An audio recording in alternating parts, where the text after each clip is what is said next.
Ladies and gentlemen, it's another day. We have another rank 1 team for you here today. It's going to be in Open Great League again. It's their name is Ayasanbo. They are 33.99 and rank 1 on the leaderboard. They just passed LNDSJoaoVictor, who we did a video on yesterday. So yeah, coming at you right when it happens. So yeah, their team here, we'll go into it here in a little bit, but first of all, if you haven't, definitely hit the subscribe button. Helps me out so much here with the YouTube algorithm and the channel. Hit the like button. Well, you should probably watch a little bit of the video before you hit the like button. But anyways, let's go ahead and get into the video. I just realized I did not edit the cards. 1 second.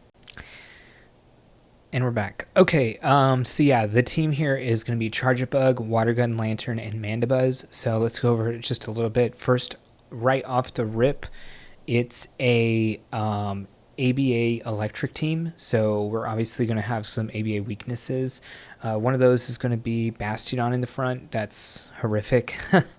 What else? So like... Okay, well, maybe we'll see it throughout the video. But also, another thing to really think about, everyone's really moving away from Spark for the most part. There are still people running Spark, obviously. We actually will see some here in this video today. But Watergun is I think, a lot better now, considering that Spark got nerfed in the last, at the beginning of this season. And... again, with Mandibuzz, Mandibuzz is so good right now, just coverage-wise, beating Annihilate, beating Feraligatr. Not very many of them running Ice Beam, so don't have to worry too much about that. But yeah, that's a lot of it. Also, we have 2 electrics for Azumarill. That's another thing to really think about there. Let's go ahead and get into it. Oh, okay. Skarmory lead, obviously that's really good. This is a difficult swap for us to handle, I'll say that much. So every time I run into it, this is the exact same way I play it out. You'll see that here in this video several times. I go for the move. If it hits them, they're at half HP, and then I'll go into like, I'll usually go into Lantern, but if they don't go for it, then, or I'm sorry, if they end up shielding it, then I will go into the Mandibuzz. Just going to be higher chance to get to your moves here. Yeah, they're going to throw this Aqua Tail into me, but I know that it's not a, what's it called, a Stone Edge, so really not too much to worry about there. I know I'm going to get to my move. Now I have a little bit of extra energy now to throw into whatever, although I will probably have to throw it into this if I was going to let it, but I'll end up coming in here with Watergun Lanturn. I'm fine letting this go. It is a lot of energy to have lost, I will say that much. I played these battles kind of throughout the day. I feel like most recently I've played it in the last hour and a half, but this was 4 or 5 hours ago, the first battles, and then I had to do some stuff. So, all right, we end up getting the farm down. They actually end up coming back in with the Skarmory, so that's great for us. We resist everything the Skarmory can do, so I really don't care about a Brave Bird getting thrown to us, but I don't want to throw the Thunderbolt until I absolutely have to. That way I get the most energy possible in this matchup. If they throw the Brave Bird, we will survive again. So they end up coming in with a Gligar, and here's where Watergun is actually insanely good. They end up coming in with the Gligar. We're going to be able to shield their first move, and then we're going to hit them with the Surf, which usually does about half, yeah, I think it's a little less than half, but with all the water gun damage, boom, we're doing so much extra. Actually, is it a little, well, we'll see how much it actually does here. Oh, it is just a tad more than half. They come back in with the Skarmory, even a Brave Bird won't KO us, and we get the Volt Switch down. GG. Dragonite is another, like, bugger of a mon. They can definitely outpace you. Well, you can CMP, but... I always go over just in case they actually try to go for the CMP, then you get an extra full Volt Switch in. They end up switching into the Greedent here. I really wish I didn't throw this move, but at the end of the day, I am doing a little bit of extra damage to it, and then I end up coming with the Mandibuzz. Mandibuzz hard walls. Greedent, basically. You're not going to be taking any fast attack damage. They can't throw the Trailblaze at you if they have that. They can't throw the Crunch if they have that. So they're just going to go straight Body Slam, and yeah, they get 2 Body Slams off here before I even throw a move. But they're already lower HP than I am because of that first X-Scissor coming through on on the, I was going to say the Vikavolt, on the Charjabug there. So next one's going to KO, so I can actually take a hit here. I can actually take several hits. So I want to gain a little bit more energy before I go back into the possible Dragonite matchup. They end up coming in with Lantern. Ooh, I do remember this game. This is an amazing game. They're using the clock very well against me, but I am slowly whittling down all of their defenses. So that is one thing to note there. I do want to save the shield. I think at the end of the day, I want to kind of go all in on, I was going to say Charjabug, but actually I can go all in on Charjabug or Mandibuzz. That's fine. And this is going to do a lot of damage. They're trying to save shields, I think, for the Dragonite. But I'm going to end up getting to the Surf before they get to the second Thunderbolt, which they are going to need the Thunderbolt to KO me. They're going to let this go down, or we're going to let this go down, rather, if they throw a Thunderbolt. And I'm probably going to come back in with a Mandibuzz because I'm going to get far more farm from the Mandibuzz in that matchup. Now, I throw this, but I can definitely combo play. I know I have a Discharge available on my Charjabug. And yeah, we're going to end up taking that shield, then taking out the Dragonite. They have a lot of energy lost here. And they have 1 HP still on the Lantern, I believe. And they have a possible move here on the Greedent. But they're not going to have 2 moves, and I believe their switch is still not up. We switched at similar times. Again, they played around with the clock a lot this game. But, yeah, we're going to end up victorious here still. So, good on the opponent. Bad on me to have thrown the X-Scissor when they swapped in, to be honest. All right, Annihilate comes in, and I noticed they throw on 6, and I'm like, there's just absolutely no way this person has Ice Punch. No one runs Ice Punch anymore. Of course they have Ice Punch. Crazy moveset already. I'm surprised, to be honest. Technically, the next Ice Punch not going to really KO me, so we probably are going to get a shield here. And if they don't play it right, we could possibly even get another shield. I could shield this, but I also think I would have lived, but that's okay.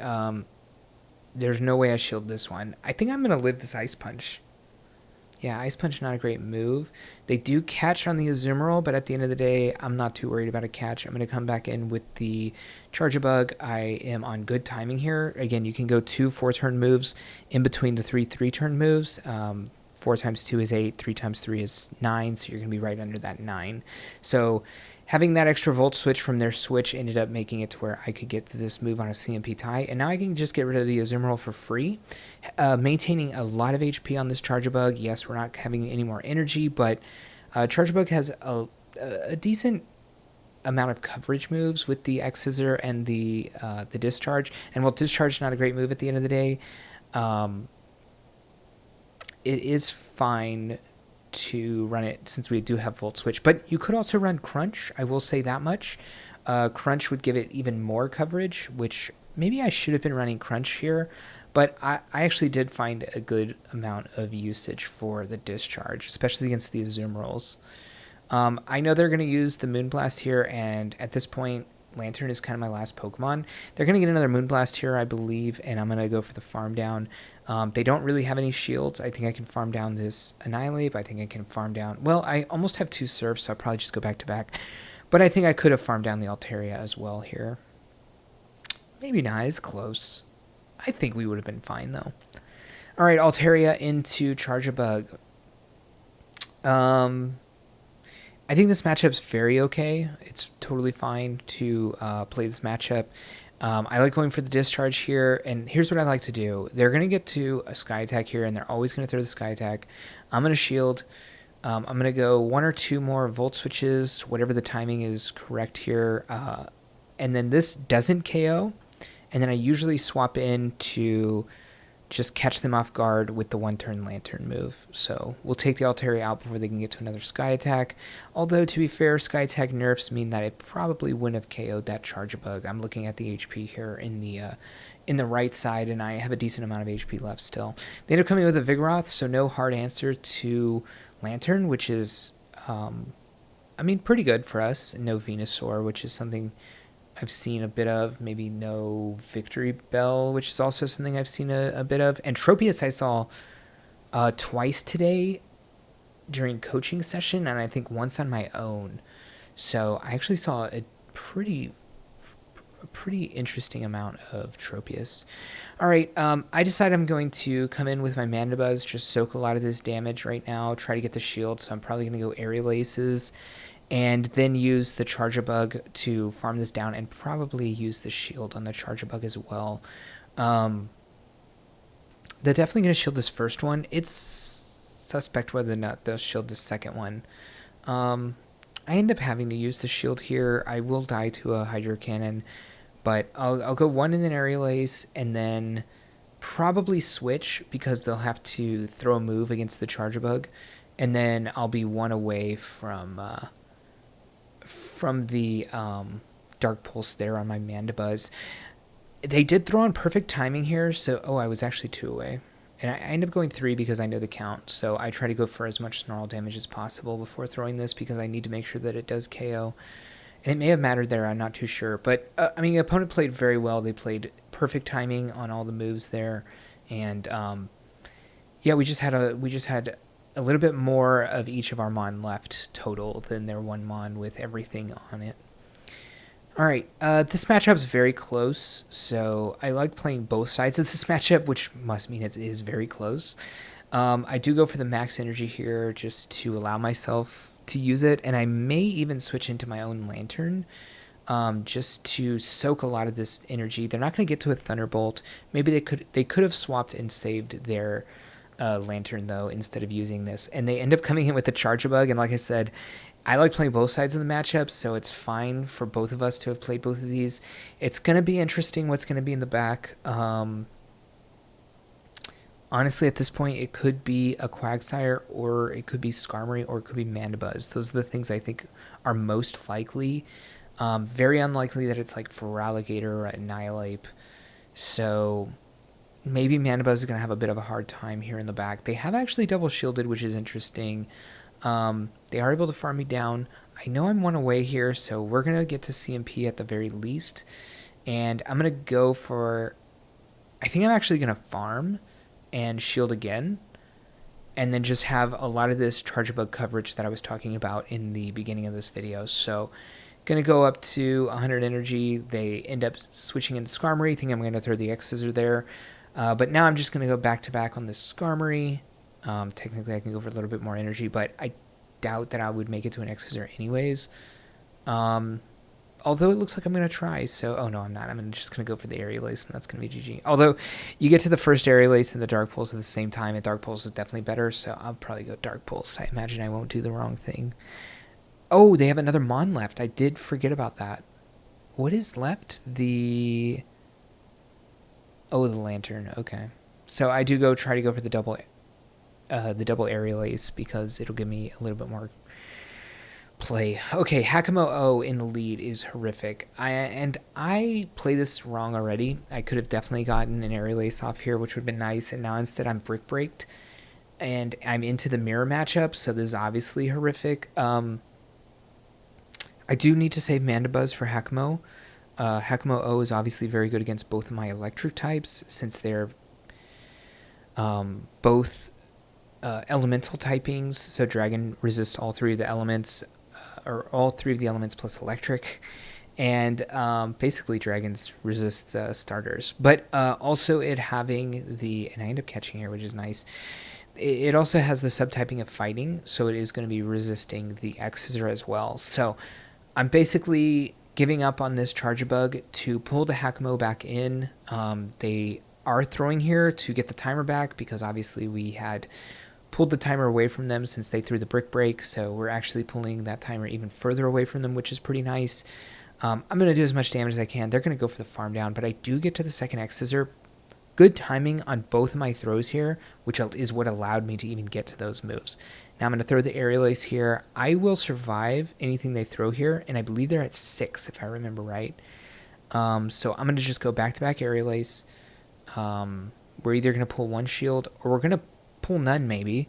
I'm going to go right into my other Mon because I'm Brick Breaked, and I don't want to be in here with my defense dropped. They end up coming in with the Mandibuzz, and I remember this. They actually end up staying in this entire time. You definitely don't want to shield the first Dark Pulse, but when you start to get a sense of what the game is becoming, You may have to shield the second one just to maintain HP here. It could be like a Gligar. Worst case scenario, I think it's probably a Gligar, to be honest. But worst case scenario, it's like a Bastion, and you're definitely going to need some of that health. I think this is a CMP, so this is going to be tough. I might have to shield, but now I'm going to be very low on energy, so hopefully I'm just super effective against whatever's in the back. Ends up being a Skarmory, and actually I'm not going to be able to outpace to the Brave Bird, so I am going to switch in. I was kind of hoping they would throw the Brave Bird. Obviously they did not, but we have a little bit of room to work with here. I don't think they can actually just take this Dark Pulse, but we don't make it. I think I still am going to have to throw a Thunderbolt here. Is this Brave Bird? Okay, it's Sky Attack. Oh, because they went back to back. I do remember thinking that. They went back to back, and then I go for the double surf, and the timer's almost up here at the top, and we get some lag. We get a ton of lag here, and I'm like, no, I'm not going to be able to make it to my move. But it went away really quick there, and at 0 seconds, I end up throwing the second surf into the Mandibuzz, take out both. GG. If we had lagged a little more, it would have been so bad. All right, Victory Bell. I did say I saw a decent amount of grass today. They end up trying to catch here on the Lickitung.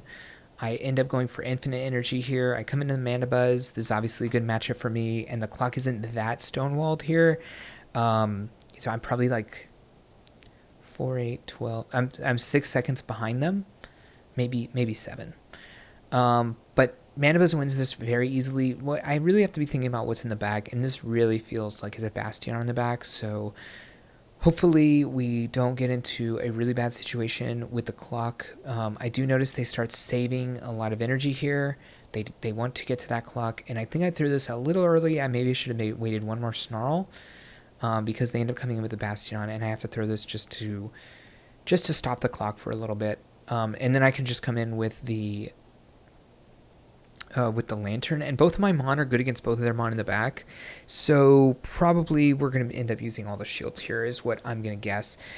We do have to be mindful of the clock. Now we're probably somewhere in the vicinity of 15 seconds behind, which can be really bad, and what that means to me is I need to save up a move to when my clock gets really close to coming back, because they could end up switching at any point. I think their switch probably will be up now-ish.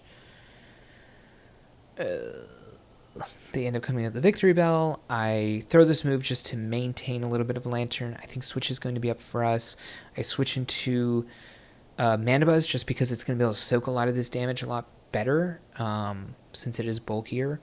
And I kind of wanted him to throw into it right. And we end up KOing this with like 1 HP in the back, so that's pretty good. They still have a lot of energy on the Lickitung, but they're going to be stuck in this matchup. I can shield this, and I think I'll be able to get the Surf off before they'll ever get to another Stone Edge for sure. Clock's coming up for us, so it means it's probably up for them. Yeah, and that's going to be GG. We have a ton of moves here on the Charjabug, and only one needs to be thrown to KO this Lickitung, so GG. Alright, Sand Slash. This is going to be a Powder Snow variant. I would have loved for Lantern to be on this, but I'm totally okay being in this matchup with Charjabug. It's actually not that bad because it is taking just a ton of damage. I go to max energy here that I can before they get to another move. They are at another Ice Punch. And even though this could be a drill run because they had a lot of time to think about it, I am going to take it here, and that's going to be fine with me. I'd like to get to a Thunderbolt, but this actually doesn't KO me, which means they actually are wasting a lot of energy here because I am going to get this Surf off at the end of the day, which is all I was going to get off anyways. So fantastic for me. Now they have very low energy. I can come in with my Mandibuzz. I'm waiting the clock out here, but I probably shouldn't be. Both my Mon are fine into this. I'm hoping not another Ice Punch variant. Probably you're not going to run Ice Punch Night Slash. That'd be crazy. So they do go for the Night Slash. I'm going to go for a lot of energy, so. This doesn't KO, though, does it? No. But we live this, and I definitely don't want to be shielding. But we are getting in a weird position where a lot of our Mon are taking a lot of damage. And I decide I can go for the farm down here since they threw right at 5. They're not going to get to another Night Slash. And they end up coming back in with the Sand Slash as well. I should have thrown X-Scissor, but I saw the water type and I was like, gotta get it. But now we're not going to make it to the X-Scissor. But I have 2 shields, and this is perfectly okay matchup. Dark Pulse is going to do a lot of damage. Dark Pulse plus Aerial Ace definitely going to KO the Feraligatr. And while we're super low, well, we're going to go for the Dark Pulse. While we're super low, we have 2 shields, right? And so we're resisting the fast attack of Shadow Claw as well. So not too much to worry about on that end. I need a drink of water. This video is going on so long. Alright, Jellicent. This is a weird matchup. I'll give you 2 seconds in the comment for you to tell me why this is so weird to be in the front. All of our Mon kind of beat the Jellicent, but it's awkward because Shadow Ball does a lot. Now, this person kept going Surf, so I was fine just going... I'm at 100 energy, so I have to throw this Discharge, basically. And I'm down a shield now, but I have a ton of energy, hopefully, for whatever this is going to be in the back. Ends up being a Tropius. Okay, so they have a 3-turn move with Air Slash, so we're going to go 2 and then throw. And probably I'll just go 1 on this one because I'm so low that they can actually... they could have gone for a Leaf Blade, which probably would have KO'd me even though it's resisted there. But I wanted to make sure that I got my damage off as I'm going to let this go and then come in with the Mandibuzz. It could be a Bastiodon in the back. Probably not. Ends up being a Guzzlord. And I switch right away because I just want to do anything I can with this Lantern. And it's not really going to do a lot, I think, to the Tropius. So at this point, we're all in on Mandibuzz, which is fine. Oh, man. I remember this game. I end up throwing on really bad timing a lot. Because I keep thinking I'm going to get under, and I'm not. Yeah, don't look at this battle. This battle's... Well, you can start looking at it now. I started throwing... Well, I have no option but to throw on good timing because everything left is 3-turn moves. I don't get the sneak, which is awesome. It's not. So I'm going to go straight Aerial Ace, but I do want to build up. I guess there's no real reason for me to build up here because they're actually 2 Aerial Aces. I'm sorry, 2 Air Slashes from an Aerial Ace on Tropius. Man, I'm forgetting the names of everything right now. Yeah, so they're going to be close either way on Tropius, so I decided I'm going to go for the shield here. Honestly, if they were to catch, it's fine as well. I don't even think I can wait for... I don't know. I end up going for another Snarl here, which is kind of crazy. I know they're 1 away, or 2 away, and they probably win CMP, so I want to be 1 away is basically my thinking here. I think I live in Air Slash, to be honest. And I just have to hope Aerial Ace KOs this, even though this thing is bulky as hell. Got it. Alright, Feraligatr lead. Again, all 3 things kind of good against this Feraligatr. Swampert's even worse than Quagsire because it does a ton of damage. So I end up deciding that I'm going to need to shield this because it's possible that my fast attack damage is what I'm going to really need in that Feraligatr matchup. I'm probably going to switch to the Mandibuzz here as it can take a lot more moves. Plus, I don't want to play around with like an Earthquake being crazy. Like, I don't want to go for like some shield bait Earthquake scenario on my Lantern. So, going to come with the Mandibuzz knowing it's going to be bulky and be able to handle a lot of this. I think we're going to get the shield here. And 2 moves were thrown at the beginning, right? So we're probably 22 to 24, 25 seconds behind on the switch timer, which means it's probably coming up soon. Ends up coming up now. It's going to be in Polion. This is fine for me. We're going to get farmed down, but I'm going to probably get an Aerial Ace off here too. And I still have Lantern in the back, which is going to wall Empoleon completely. So I can soak up all this energy for free and then end up farming it down. Now, my clock is going to be so far off from theirs, but we know everything they have. I know that my electric types are fine into both of them. If they do come into the Feraligatr, I have Thunderbolt. If they come in with the Swampert and he throws before ever getting to an Earthquake, if he comes in with the Swampert, I know I have the Surf. Their clock is not up yet, but it is probably close to coming up. And at this point, I mean, yeah, we're pretty much just going to win with the Charjabug. All right, another long one for y'all. I know y'all like the long ones. Phrasing. All right, so yeah, GG's to all my opponents out there, and then congrats to another new rank 1 person, Ayasanbo, I think is the name. Again, 33.99, top of the leaderboard as of 7:31 at 9:38 p.m. CST. So these usually don't update until 10 p.m. anyways, so when this video comes out, or 11 p.m. I think CST, so there'll be at least 4 hours of you using the #1 team. And also, they're only 7 points above GoAVictor, so GoAVictor may be trying to get that position back. I think GoAVictor's actually up another 20 points on the day. So real battle here coming in for top of the leaderboard, and that's a lot of speech. I'm gonna tell y'all to thumbs up the video if you liked it, and to sub to the channel, and I'll catch you in the next one. Hey, thank you for watching the video, and if you want to continue to support me, definitely click that subscribe button. You'll see any content coming out, and if you want another video on this same league for some more tips and tricks to other teams, check that video out right there, and I'll see you in the next one.